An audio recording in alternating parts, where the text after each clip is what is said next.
My name is Rakai Watson, and this is my presentation for Rise of the Month, Digital Financial Literacy. The prompt says that cryptocurrency and digital financial literacy is soon to take over traditional financial literacy. However, it cannot exist without the use of traditional financial literacy. Traditional financial literacy is defined as the foundation of digital financial literacy, which is needed to discuss financial topics in both traditional and financial senses, as said by Mancon et al. And Gale and Ruth. Digital financial literacy, however, is based off of the traditional understanding of financial literacy with the use of technological advances. So it still uses the same traditional financial literacy that we are used to. However, it just uses those technological advancements that are seen in present day, which is said by Lyons and Kashana.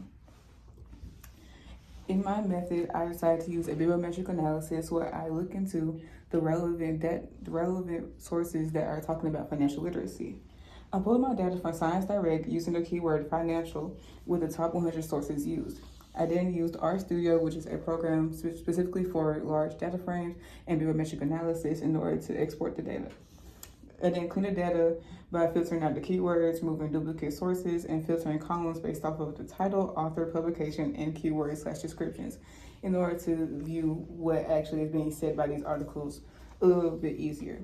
And then I analyzed the data by looking into certain keywords, showing the relevance of each topic in the current study of financial literacy. My results are as follows. As you can see, financial literacy is the most common keyword in both the title and the description or keywords list of these 100 sources in Science Direct. And digital, the word itself is only used 18 times in the titles and 20 times in the description out of the 100 sources used. However, digital financial literacy and digital economy uses the word digital as well, showing that even when discussing the word digital financial economy and digital financial literacy, it is still shown that it is using those traditional senses of those terms.